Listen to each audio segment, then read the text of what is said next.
മഹാലക്ഷ്മി സീരിയലിൻ്റെ ഇന്നത്തെ പുതിയ വിശേഷത്തിലോട്ട് ഏവർക്കും സ്വാഗതം. അപ്പോൾ കഴിഞ്ഞ ദിവസം കണ്ടായിരുന്നു അല്ലേ, നമ്മുടെ കരുണയ്ക്ക് ഒട്ടും പാടില്ലാണ്ട് മോഹിനി മഹാലക്ഷ്മിയുടെ വീട്ടിൽ പോയിട്ട് തിരിച്ചു വന്ന സമയം മോഹിനിയുടെ വിശേഷങ്ങളൊക്കെ കരുണ ചോദിക്കുകയായിരുന്നു. അപ്പോൾ മോഹിനി പറഞ്ഞുകൊണ്ടിരിക്കുന്ന സമയത്ത് പെട്ടെന്ന് തന്നെ നമ്മുടെ കരുണയ്ക്ക് സഹിക്കാനാവാണ്ട് വയറുവേദന വരെയും ഓവറായിട്ട് അങ്ങോട്ട് ഒമിറ്റ് ചെയ്യാണ് കേട്ടോ. മുത്തശ്ശിയും പ്രതാപനൊക്കെ ഇത് കണ്ടിട്ട് ആകെ ഞെട്ടാണ്, എന്തു പറ്റി കുഞ്ഞിന്. അപ്പോൾ മോഹിനി പറയുന്നുണ്ട്, മോളെ ഇന്നലെ ആ പായസം കഴിച്ചതിൻ്റെ ആയിരിക്കും, അതല്ലേ മഹാലക്ഷ്മിക്കും മോക്കും ഇങ്ങനെ ഒരുപോലെ വന്നത്, നിങ്ങൾ രണ്ടുപേരും ഓവറായിട്ട് കുടിക്കുകയും ചെയ്തു. അപ്പോൾ മുത്തശ്ശി പറയുന്നുണ്ട്, നീ ആ പായസം എങ്ങാനും ഫ്രിഡ്ജിലൊക്കെ വെച്ചത് മാറ്റിയും പിടിക്കുക എന്തെങ്കിലും ചെയ്തു എന്ന് ചോദിച്ചപ്പോൾ മോഹിനി പറയുന്നുണ്ടായിരുന്നു, മോൾ ആദ്യം തണുക്കാൻ വെച്ച പായസം ഞാൻ അതെടുത്ത് നമ്മുടെ ഒരു സന്യാസി പോലെ ഒരാൾ വന്നല്ലോ, അയാൾക്ക് ഞാൻ എടുത്ത് കൊടുത്തായിരുന്നു. എന്നിട്ട് പിന്നീട് അതിൽ ബാക്കി വന്ന പായസമാണ് കണ്ണനും മഹാലക്ഷ്മി ഒക്കെ കുടിച്ചത്. എന്നിട്ട് പിന്നെ ഞാൻ അവിടെ മോളൊരു പാത്രത്തിൽ എടുത്ത് വെച്ചിരുന്നത് ഞാൻ ഫ്രിഡ്ജിലോട്ട് എടുത്ത് വെച്ചു എന്ന് പറഞ്ഞു. ഇത് കേട്ടപ്പോൾ നമ്മുടെ പ്രതാപനും നമ്മുടെ കരുണയും മുത്തശ്ശിയൊക്കെ ഞെട്ടിത്തെറിക്കുകയാണ്. അപ്പോൾ ശരിക്കും മഹാലക്ഷ്മിയും കണ്ണനൊന്നും കുടിച്ചത് വിഷം കലർത്തിയ പായസം അല്ലായിരുന്നു. അവരാകെ ഭയന്നു. അപ്പോൾ എന്താണ് സംഭവിച്ചത് ഇവിടെ? കരുണ ശരിക്കും കുടിച്ച പായസം എന്ന് പറയണത് ആ വിഷം കലർത്തിയ പായസമാണ്. കരുണയ്ക്ക് എന്ത് സംഭവിക്കും? അവരാകെ പേടിച്ച് വിറച്ചു. അവർക്ക് ഈ വിഷയത്തെക്കുറിച്ച് വലിയ മോഹിനി നിൽക്കുമ്പോൾ പറയാൻ പറ്റുമോ? അങ്ങനെ മോഹിനി അവർ അടുപ്പിക്കുന്നേ ഇല്ല. അങ്ങനെ അവർ വേഗം തന്നെ ആശുപത്രിയിലോട്ട് കൊണ്ടുപോകാനുള്ള തയ്യാറെടുപ്പുകൾ നോക്കുകയാണ്. കാരണം എന്തായാലും കരുണയ്ക്കും കുഞ്ഞിൻ്റെ ജീവൻ ആപത്ത് വരുമെന്നുള്ള കാര്യം ഉറപ്പാണ്. പ്രതാപന് അങ്ങ് വിറയ്ക്കുകയാണ്. പ്രതാപൻ എന്ത് ചെയ്യണമെന്ന് അറിയില്ല. ഛർദ്ദിക്കുന്നു, അതിൻ്റെ ഇടയിൽ കുഴഞ്ഞു വീണു. അങ്ങനെ അവരെല്ലാവരും കൂടെ മോഹിനിയെ പെട്ടെന്ന് എന്നെ എടുത്ത് ഹോസ്പിറ്റലിലോട്ട് കൊണ്ടുപോകണം. ആ സമയം പ്രതാപൻ നമ്മുടെ ഉണ്ണിയെ വിളിക്കുകയാണ്. അവിടെ ഉണ്ണി കാത്തിരിക്കുകയാണ്. നമ്മുടെ മഹാലക്ഷ്മി ആശുപത്രിയിൽ പോയി എന്നുള്ള വിവരം വിളിച്ച് കരുണയെ പറയണം, കണ്ണൻ്റെയും മഹാലക്ഷ്മിയുടെ മരണം സംഭവിക്കുമെന്ന് ദുർഗയും ഉണ്ണിയും കൂടെ സന്തോഷിച്ചിരിക്കുന്ന സമയത്താണ് പ്രതാപൻ്റെ കോള്. പ്രതാപൻ വിളിച്ചിട്ട് ഉണ്ണിയോട് പറയുന്നുണ്ട്, മോനെ നീ വേഗം വരണം, ആകെ അബദ്ധം പറ്റിയിട്ടുണ്ട്, നമ്മുടെ കരുണയ്ക്ക് ഒട്ടും പാടില്ല, അവൾ ആകെ ഛർദ്ദിച്ച് വയറിനൊക്കെ വല്ലാണ്ട് വേദനയായിട്ട് കുഴഞ്ഞു വീണു എന്ന്. അപ്പോൾ ഉണ്ണി പറയുന്നുണ്ട്, ഇവിടെ എന്തൊക്കെയാണ് അച്ഛൻ സംഭവിക്കുന്നത്? ഇവിടെ മഹാലക്ഷ്മിക്ക് കണ്ണനും നിങ്ങൾ വിഷം കൊടുത്തിട്ട് ഇവിടെ മരിക്കുമെന്ന് പറഞ്ഞിരുന്നപ്പോൾ അവിടെ കരുണയ്ക്ക് എന്ത് പറ്റി? നിങ്ങൾ എന്തൊക്കെയാണ് ഈ ചെയ്യണത്? ഉണ്ണിക്ക് ആകെ പേടിയായിപ്പോയി. ഉണ്ണി ഭയന്ന് പെട്ടെന്ന് ഹോസ്പിറ്റലിലോട്ട് വരികയാണ്. അങ്ങനെ അവരെല്ലാവരും കൂടെ ചേർന്ന് കരുണേനെ വേഗം തന്നെ ഹോസ്പിറ്റലിൽ ഐ സിയുയിൽ കയറ്റുകയാണ്. അപ്പോൾ ഡോക്ടർ നോക്കിയിട്ട് പറഞ്ഞു, നിങ്ങൾ കുറച്ച് വൈകിയാണ് കൊണ്ടുവന്നിരിക്കുന്നത്, കാരണം കരുണയുടെ ശരീരത്തിൽ എങ്ങനെയോ കുറച്ച് പോയിസൺ പോയിട്ടുണ്ട് എന്നുള്ളത് പറയുന്നത്, അതും ഫുഡ് വഴിയാണ് പോയിക്കുന്നതെന്ന് പറയുന്നുണ്ട്. അപ്പോൾ ഉണ്ണിക്കൊക്കെ എന്തോ ആകെ ഭയമായി. എന്തായാലും ഈ ഒരു അവസ്ഥയിൽ കുറച്ചും കൂടെ നേരത്തെ ആയിരുന്നു എന്നുണ്ടെങ്കിൽ കുറച്ചും കൂടെ നല്ലതായിരുന്നു എന്ന് ഡോക്ടർ പറഞ്ഞു. എന്തായാലും എൻ്റെ മാക്സിമം ഞാൻ ട്രൈ ചെയ്യാമെന്ന് പറഞ്ഞിട്ട് ഡോക്ടർ ദൈവത്തിനോട് നിങ്ങൾ പ്രാർത്ഥിക്കൂ എന്ന് പറഞ്ഞിട്ട് ഡോക്ടർ പോവാണ്. അങ്ങനെ അവർ പ്രതാപനും ഉണ്ണിയൊക്കെ ആകെ ഭയന്ന് സങ്കടപ്പെട്ട് കരയുകയാണ്. അപ്പോൾ പ്രതാപനോട് ഉണ്ണി ചോദിക്കുന്നുണ്ട്, എന്താണെങ്കിലും ഇവിടെ സംഭവിച്ചത്? നിങ്ങൾ അപ്പോൾ മഹാലക്ഷ്മിക്കല്ലേ പായസം കൊടുത്തത്? ഞാൻ ഇതിനെല്ലാം അവൾ ഇറങ്ങുന്നതിന് മുന്നേ ഞാൻ അവളെ കാല് പിടിച്ച് ഞാൻ പറഞ്ഞതാണ്, ഇതിലേക്കൊന്നും നീ ഈ സമയത്ത് ഇറങ്ങരുത്, അല്ലെങ്കിൽ തന്നെ മഹാലക്ഷ്മിയുടെ കാര്യത്തിൽ എന്തെങ്കിലും ചെയ്യുകയാണെങ്കിൽ അവർക്ക് തിരിച്ചടിയാണ് കിട്ടിക്കൊണ്ടിരിക്കുന്നത്. അപ്പോൾ പറഞ്ഞു, ഞാൻ നിങ്ങളെപ്പോലെയല്ല, ഞാനും മുത്തശ്ശിയും ഒരു കാര്യം തീരുമാനിച്ചാൽ അത് ഞങ്ങൾക്ക് കൃത്യമായിട്ട് ചെയ്യാൻ അറിയാം എന്നൊക്കെ പറഞ്ഞ് വളരെ ഇതായിട്ട് അവളാണ് മുൻകൈ എടുത്തെറിഞ്ഞത്. ഇതെങ്ങനെ ഞങ്ങളെ സംഭവിച്ചതെന്ന് ഉണ്ണി ചോദിക്കുന്നുണ്ട്. അപ്പോൾ പ്രതാപൻ പറയുന്നുണ്ട്, ആ പായസം മാറിപ്പോയി ഉണ്ണി, അതാണ് സംഭവിച്ചതെന്ന് പറയുന്നുണ്ട്. അതായത് ആദ്യം കരുണ മാറ്റിവെച്ച പായസം അവിടെ ഒരു സന്യാസി വന്നപ്പോൾ അയാൾക്ക് എടുത്ത് കൊടുത്തു എന്നോ മോഹിനി, പിന്നീട് ആ വിഷം കലർത്തിയ പായസം എടുത്ത് കരുണയ്ക്ക് വേണ്ടി ഫ്രിഡ്ജിലെടുത്ത് വെച്ച് ആ തണുത്ത പായസമാണ് മോള് കഴിച്ചതെന്നൊക്കെ പറയുന്നുണ്ട്. എൻ്റെ പ്രതാപം പറയുന്നുണ്ട്, എൻ്റെ മോക്കും എൻ്റെ കുഞ്ഞിനും ഒരാപത്തും വരല്ലേ ഈശ്വര എന്ന് പ്രാർത്ഥിച്ച് കരയാണ്. ആ സമയത്ത് കുറേ നേരം കഴിഞ്ഞതിന് ശേഷം പിന്നീട് നമ്മുടെ ഡോക്ടർ പുറത്ത് വരികയാണ്. ഡോക്ടർ പുറത്ത് വന്നിട്ട് ഉണ്ണിയോട് പറയുന്നുണ്ട്, നമുക്കൊന്നും ചെയ്യാൻ പറ്റില്ല, കാരണം കുഞ്ഞു മരിച്ചു, കരുണയുടെ ഉള്ളിലുണ്ടായിരുന്ന കുഞ്ഞു മരിച്ചു. ഇപ്പോൾ കരുണയുടെ ജീവൻ തന്നെ വളരെ ക്രിട്ടിക്കൽ സ്റ്റേജിലാണ്.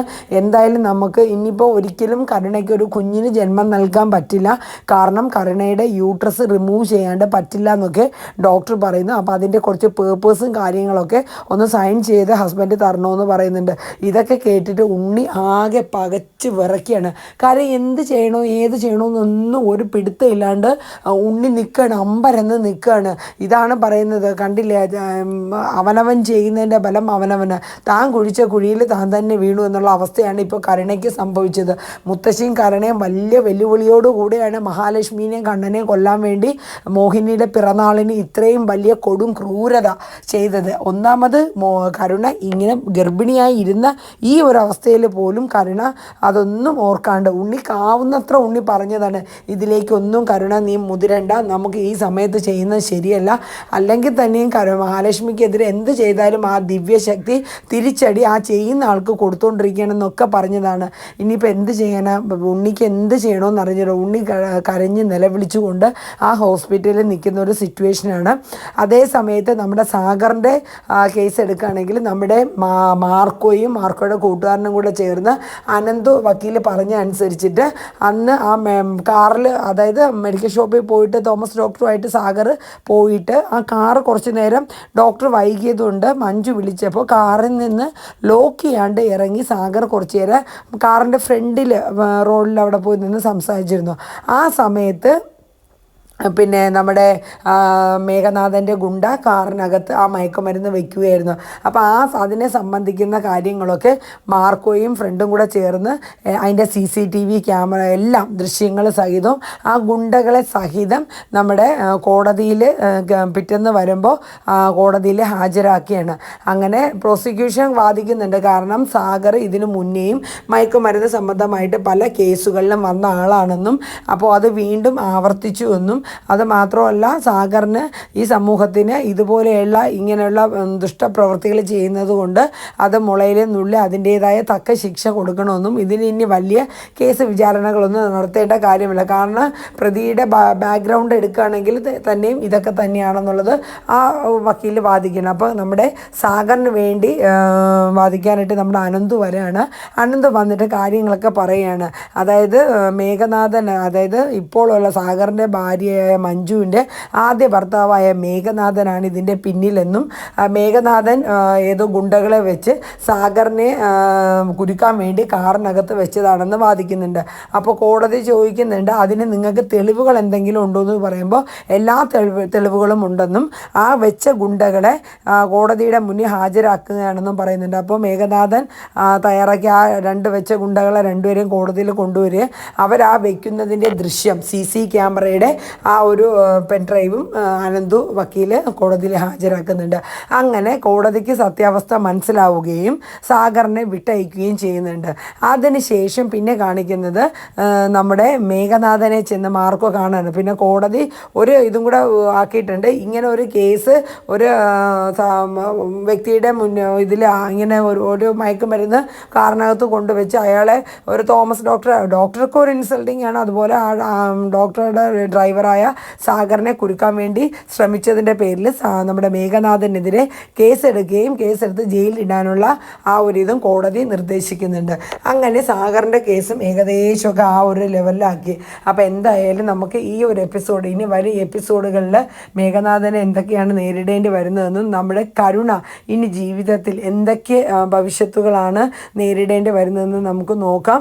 സ്വന്തം കുഞ്ഞ് നഷ്ടപ്പെട്ട കരുണയുടെ മാനസികാവസ്ഥ ഇനി എന്തായിരിക്കുമെന്നും തൻ്റെ കൂടപ്പിറപ്പായ ചേച്ചിയെ കൊല്ലാൻ ശ്രമിച്ച കരുണയ്ക്ക് ദൈവം കൊടുത്തൊരു വലിയൊരു ശിക്ഷയായിപ്പോയി ഇത്. അപ്പോൾ ഇതെല്ലാം എങ്ങനെ അവിടെ തരണം ചെയ്ത് വരുമെന്നൊക്കെ നമുക്ക് വരുന്ന എപ്പിസോഡുകളിലൂടെ മനസ്സിലാക്കാം. അപ്പോൾ ഇന്നത്തെ നമ്മുടെ മഹാലക്ഷ്മി സീരിയലിൻ്റെ എപ്പിസോഡ് പ്രൊമോ നിങ്ങളെല്ലാവരും കാണുക, കണ്ട് സപ്പോർട്ട് ചെയ്യുക. അപ്പോൾ എല്ലാവർക്കും നല്ലൊരു ഡേ ആവട്ടെ എന്ന് വിഷ് ചെയ്തുകൊള്ളുന്നു. എല്ലാവരും നമ്മുടെ വീഡിയോസൊക്കെ കണ്ട് സപ്പോർട്ട് ചെയ്യുക. നിങ്ങളുടെ വിലയേറെ അഭിപ്രായങ്ങളൊക്കെ നമ്മുടെ കമൻറ്റ് ബോക്സിലൂടെയൊക്കെ ഒന്ന് രേഖപ്പെടുത്തണം കേട്ടോ. നിങ്ങളുടെ അഭിപ്രായങ്ങളൊക്കെ അറിഞ്ഞാലല്ലേ നമുക്ക് വരും എപ്പിസോഡുകളിൽ അതിനെന്തെങ്കിലുമൊക്കെ മാറ്റങ്ങൾ വരുത്തണോ എന്നുള്ളതൊക്കെ അറിയാൻ പറ്റത്തുള്ളൂ. അപ്പം നിങ്ങളുടെ അഭിപ്രായങ്ങൾ എന്തായാലും ഒന്ന് രേഖപ്പെടുത്തണം. പിന്നെ നമ്മുടെ മഹാലക്ഷ്മി ഈ സീരിയൽ ഞാൻ സുമി മുഫാസ് മനസ്സിൽ എന്ന ഞങ്ങളുടെ രണ്ടാമത്തെ ചാനലിലാണ് ഇടുന്നത്. അപ്പോൾ നിങ്ങൾ നമ്മുടെ ചാനൽ സുമി മുഫാസ് മനസ്സിൽ എന്ന ഈ ഒരു ചാനൽ ഇതുവരെയും സബ്സ്ക്രൈബ് ചെയ്യാത്തവരൊക്കെ കാണുമല്ലോ. അപ്പോൾ എല്ലാവരും സബ്സ്ക്രൈബൊക്കെ ചെയ്ത് സപ്പോർട്ട് ചെയ്യണമെന്ന് ഞാൻ ആഗ്രഹിക്കുന്നു. അപ്പോൾ എല്ലാവരുടെയും സപ്പോർട്ട് ഉണ്ടാകുമെന്ന് പ്രതീക്ഷിക്കുന്നു കേട്ടോ. അപ്പോൾ tata bye bye, take care, thank you.